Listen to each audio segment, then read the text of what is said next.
Good morning, and thank you everyone for being here. I know it's very early on the second week of COP, so thank you for this turnout, and thank you for everyone who's tuned in online. I'm excited to launch our 3 days of fantastic Bloomberg Green events here in Glasgow with our What to Watch briefing. I'm talking to three of the leading climate journalists, not just at Bloomberg, but also, and I think, in all of Glasgow. My name is Fraher. I oversee all of our coverage of business and finance and climate change. I'm going to start with you, Akshat. One of my sort of abiding memories of the first week was you jumping up and down excitedly when Narendra Modi, the Indian Prime Minister, announced India's 2070 or net zero plan for 2070. Do you want to give us, and I know that was probably a big highlight of the first week, but do you want to just give us a sense of how you interpreted the first week in COP and what to you were the big news and maybe some of the disappointments as well? Well, Modi's speech in particular was very interesting because it started off on a philosophical tone, and I was like, maybe there are no announcements coming, and then suddenly the net zero dropped. And we knew about them having considered it, but there was a lot of resistance from the Indian delegation, as we found out.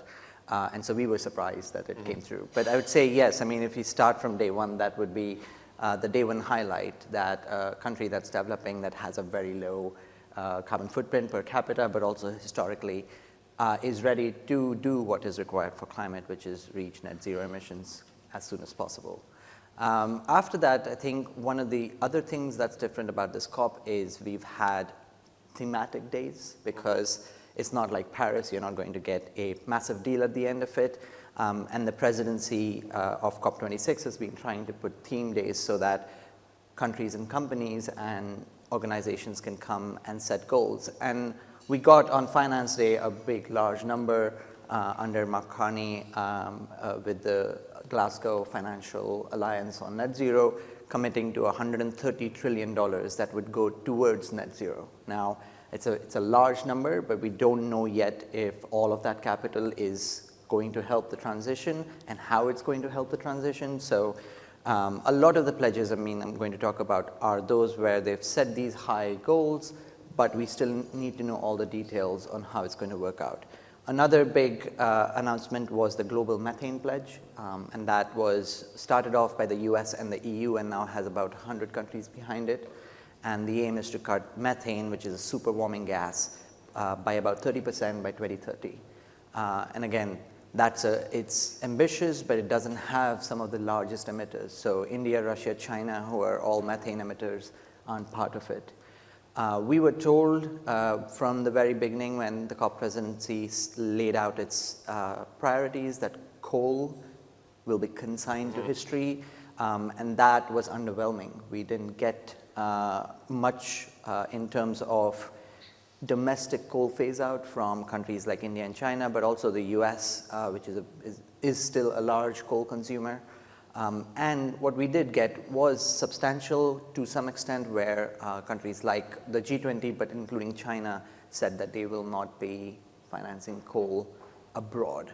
Now, that brings us to other side deals, which were interesting, but again, remain unclear. So the only other one that I highlight is the deforestation pledge, which is, again, large in that there are 100 countries covering about 85% of all forests.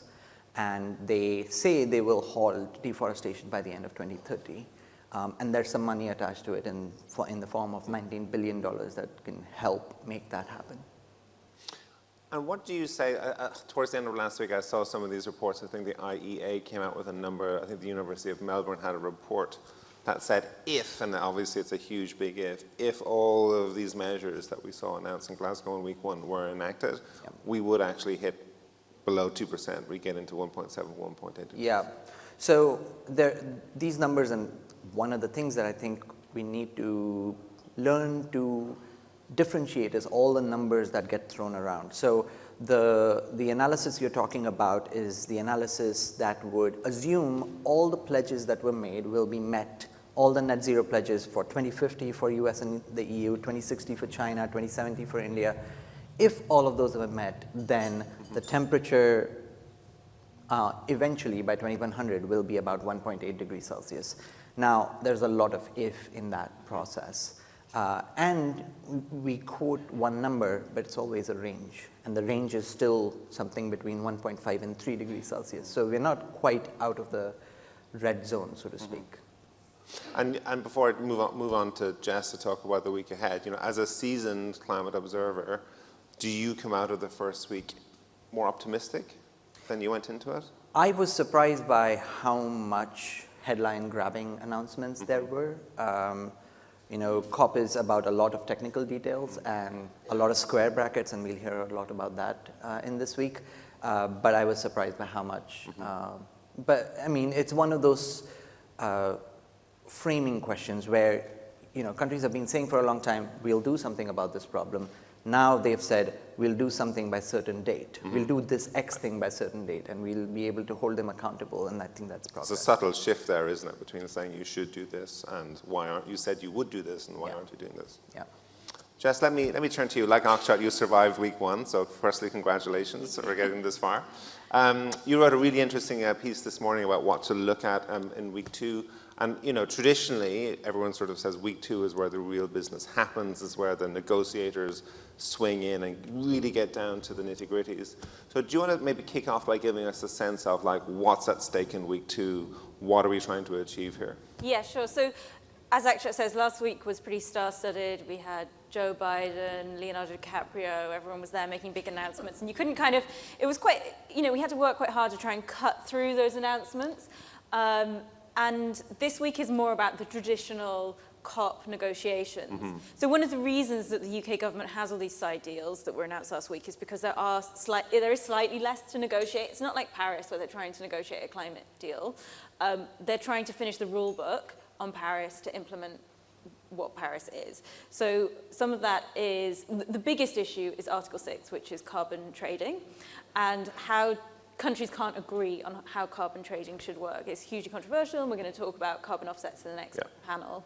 So the main argument, well, there's three big issues around carbon trading at the moment. One is how to stop double counting. Can you explain that just a little bit? Are you sure? Why don't you run through them first, and then we can get into the nitty-gritty. Double counting, share of proceeds for adaptation projects, and the third one I'll come back to. Okay, I'll go to old credits. What's to do with old credits? Yeah. So I'll start with that one. Before we had Paris, we had the Kyoto Protocol, which developed this clean development mechanism, which wasn't very good. There was all sorts of very bad credits created under that. But some of the countries that have projects under that say, well, what do we do with all these credits that we generated? Can't we transition them over into our next phase under this new carbon market we're going to create? And countries like the EU are saying, no, those are old credits. They weren't very good. Let's look forward and actually implement new projects which will cut emissions. So there's a big row going on about that. Environmental groups, speaking to someone from Carbon Market Watch on Saturday, and they were saying, no, we should have no transition of old credits at all. That would be the ideal situation. But they also think that there's so much political pressure to get a deal done that we're likely to end up with them agreeing, okay, like a vintage of, it's a bit like wine, like, a vintage of 2016 credits or 2013 credits. But even within that, you say, okay, so it's a 2016 credit. Does that refer to when the project was registered, when it started generating credits? So it's like you could end up with a later date, but an earlier point in the project, which then makes it worse for the planet. So there's going to be a huge amount to unpick there. And then double counting, this comes down to corresponding adjustments. So the idea is that if I sell you a credit, in theory, I should take that off my balance sheet and you add it to yours. Yeah. But countries like Brazil are saying, we want to keep it as well as you keep it. So that's so claim the credit for it as well. For this. We both claim the credit. Yeah. And Brazil says that's what should happen. And everyone else says that doesn't make sense. So, but we've heard that we've been reporting that Brazil have said publicly as well that they are prepared to compromise on this, but there's no compromise until you compromise. So I don't think we're going to see movement on that until maybe Thursday, Friday. At the moment, it's just people signaling. Like, people are always going to get in a room and say they're prepared to compromise until they actually have to make sacrifices. And then the last question is share of proceeds. So today's Adaptation Day at COP. One of the big issues with climate finance is all the money seems to go into cool solar panels and wind turbines. Nobody wants to build a flood wall because it's not very sexy and you don't get much of a return on investment. So poor countries are saying, here's a clever idea, here's a way to make sure we get adaptation funds. When you do a carbon trade, you siphon off a bit of that money and it will go towards adaptation projects. So that's agreed in one part of the Article 6 negotiations. That's agreed in the, if we create a global carbon market.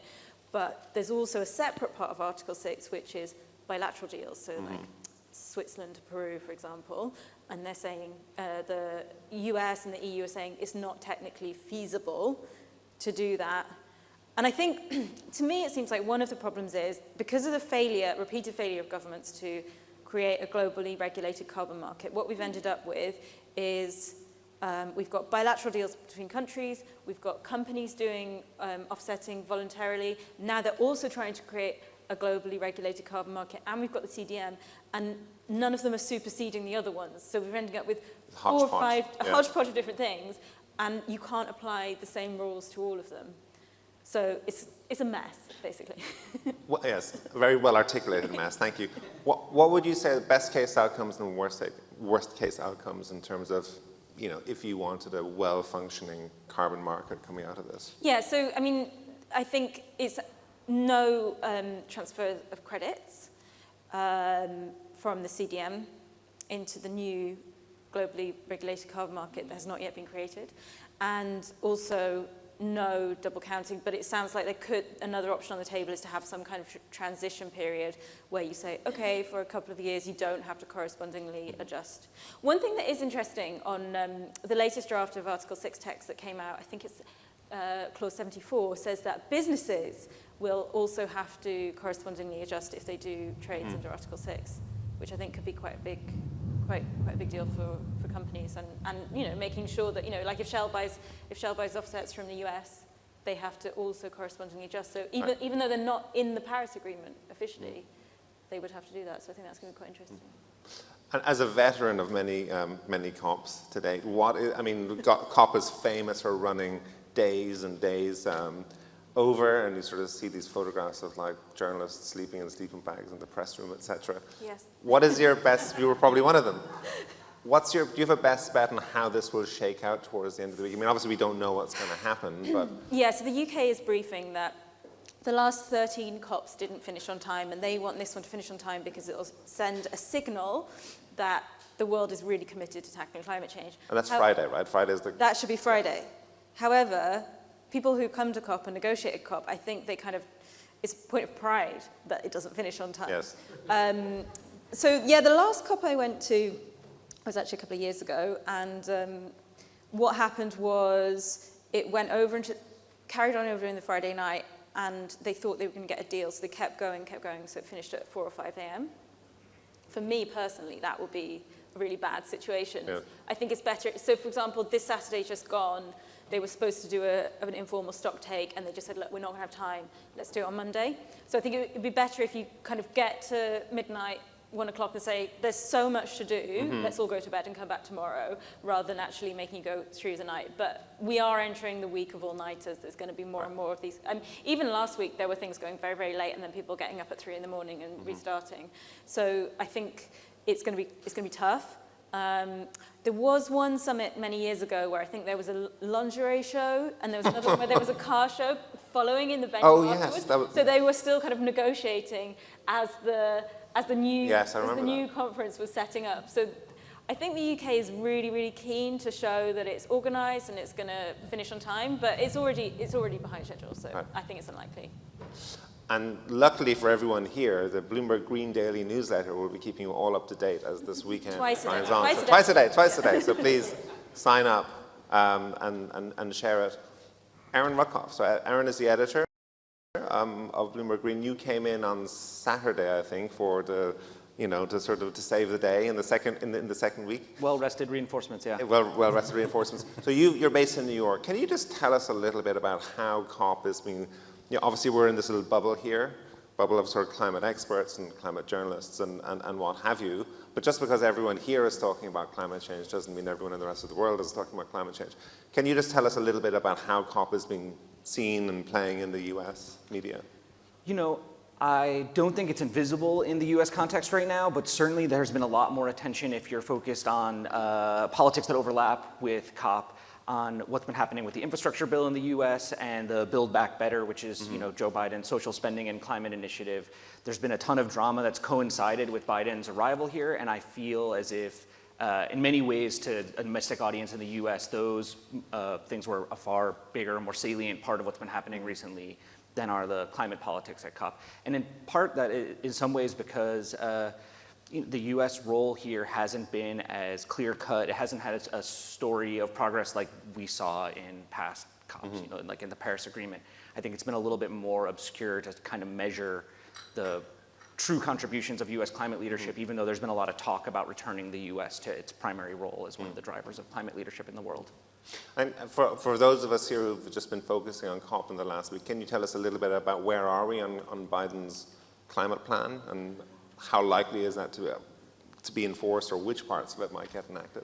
So what we saw at the end of last week was the passage through both houses of Congress of the infrastructure bill, which is the bipartisan part of the spending plan that has support among Republicans and Democrats. There are some important climate provisions in there. It's primarily a kind of traditional highway, bridges and roads kind of infrastructure bill, which is not seen as very climate friendly, but there are parts of the legislation that will be bringing a lot of money into things like electric vehicle infrastructure in the US.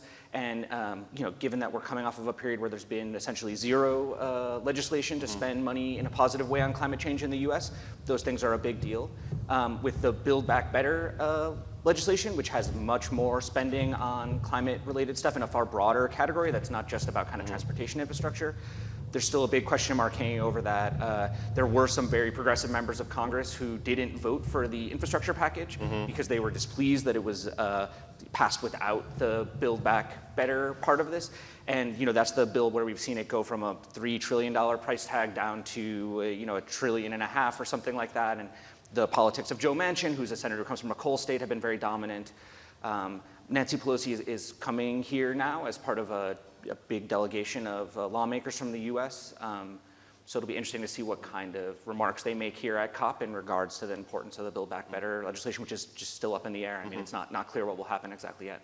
And what are you looking forward to personally? I think today is about adaptation. Is that Adaptation Day in COP? Anything there you're particularly interested to see, or even during the rest of the week, apart from staying up until 3 in the morning to edit Akshat and Jess's stories? Well, I mean, I do think what Jess was speaking about in terms of if Article 6 is solved, creating a mechanism in there that contributes, like rocks in a revenue stream for adaptation spending, that will be really fascinating to see. There hasn't, there is supposed to be this big pool of money that comes from wealthy nations to less developed nations that pays for things both like renewable energy and defensive adaptations. It's been chronically underfunded since, for the decade that it's notionally existed. And so if you're looking at the US role here, I believe it's one of the obstacles to the Article 6 passage is the fact that the US has a position now joined by Europe that this kind of transaction fee on carbon trades is a problem. So it'll be interesting to see if there's ground that's given there.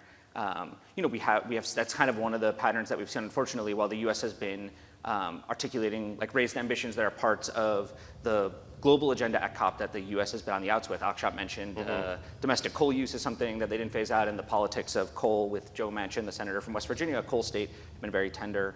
So it'll be interesting to see if in this place where there's not a domestic political constituency necessarily that is standing in opposition, whether there's more flexibility on the US part to contribute money to adaptation spending. And just to give some context here, we had new analysis this week where we compared what would happen if net zero goals are met, including China's, including India's, and the US will end up as the largest historical emitter, which it currently is, but even with the next 30 years worth of emissions from other countries, nobody will exceed US's contribution to the problem. And so there is a lot of baggage that the US needs to be addressing, and for all the leadership talk, we haven't seen that kind of commensurate response. And what are you expecting in the second week? Most looking forward to? To the square brackets. Yeah. You're going to hear a lot about the square brackets. And so, what are the phrases that negotiators are going to settle down on? We have a list of bullet points that are about getting into the final document about what the parties would like to have agreed upon. Will 1.5 degrees Celsius be a key goal in there? Because that's become now the rallying cry. And if it does, it would be a big deal because it would set the tone for future COPs, because they'll have to continue to deliver on the 1.5 degrees Celsius goal, which is much harder than the 2 degrees Celsius goal. And do you think, success or failure of COPs is a very difficult concept, because even if you got one successful side deal that had a long tail, that in and of itself would be a win. But do you think Article 6 is sort of the bellwether for this COP, and whether it's perceived, and perceptions do matter after all, whether it's perceived as being a success or a failure? I think it is. And it's not just Article 6. The rule book has other aspects to it. So there are transparency rules around how countries report both their emissions, but also create standards for reporting their nationally determined contributions, which are these pledges saying how much emissions they're going to cut. It's really hard to compare them today. It's really hard to collate them and tell us where the world is headed. And all those details need to be worked out, because as we get into implementation, not having that standard and those rules will really be a hindrance to implementation. So for all our planning about we'll get to 1.8, which is far better than 2.4 or 3 degrees Celsius, that implementation is going to be much harder than what we are facing right now. I have one final question for the panel, sort of a very general question. As COP is taking place, there's a lot of people in the UK, a lot of politicians in the UK, also in the US, who hear this refrain over and over again that net zero, getting to net zero is going to be too expensive. It's not something that ordinary people are really, it's not something that ordinary people are interested in or that they want to pay. It's going to cost too much. Do we think as a group that the climate movement, the climate advocates are adequately sort of bracing themselves for the fight that seems to be brewing? Some people suggest, another way of framing the question is the climate change movement, the climate adaptation movement, is there a risk that it sort of becomes to be seen as like globalization was? It's an elite, it's a hobby horse for the elite, and it's ultimately something that ordinary people, it's too expensive for ordinary people, it doesn't benefit ordinary people, all of this renewable energy transition. It just seems to be like a narrative that's forming. I think in the UK, it's like there's like a dormant campaign there ready to pop up again. It's had to do it a couple of times before. And in the UK, there's some Brexiteer Tories who are preparing a campaign for a referendum on net zero, and they're really pushing hard for that. One of the things to remember, there's a report out today from Christian Aid, not specifically about the UK, but it's important to remember they're saying that vulnerable countries are going to lose 64% of their GDP as a result of the impacts of climate change, and I don't see that argument being made enough. People talk about the cost of net zero, but they're far less than actually the cost of what climate change is. The opportunity cost. And that counts in the UK as much as in vulnerable countries. We're all, you've seen the US being hit by wildfires and Germany being hit by floods. Like, nobody is immune to the Right. There's also, sorry. Well, if you're going to look at it from a perspective of, is it an elite concern? I think it's only something like a third of our individual emissions are caused by our lives. The rest of it is the infrastructure, the nation that you're connected to. And in many of the countries that are less developed or have been historically much smaller emitters, and so they're much closer to net zero just by living in those countries. So I think it kind of flips that perspective a little bit and shows that it's more of a concern for people from high emission countries, whereas if you're coming from a place of low emissions, you're much closer to net zero. And I would just say that, when we were talking about progress, of course we were looking at the past 2 weeks or the lead up to this COP, there has been massive progress since 2018 when the UN published its special report on 1.5 degrees Celsius. We have young people come out on streets. So the public acceptance of climate change has never been higher. We're talking about this Brexiteer group that wants to try and do a net zero referendum. That group was able to gain momentum because there were underlying forces for Brexit in this country. When you do sentiment analysis, and I just saw a report last night, there isn't one against climate change because people understand, at least in this country, how big a problem it is. And so will it have the same momentum even if there are people of the same caliber to have done it in the past? It's unclear right now. Well, on that note, I'm afraid we need to wrap up. I've been told that I need to keep ruthless time here, so it's always a good idea for the first panel to end on time. So thank you very much to the panel, and thank you for listening, and thank you to the virtual audience for watching as well. And we'll be back in a couple of minutes with Jess, who's going to be talking about offsets. Thanks, everyone.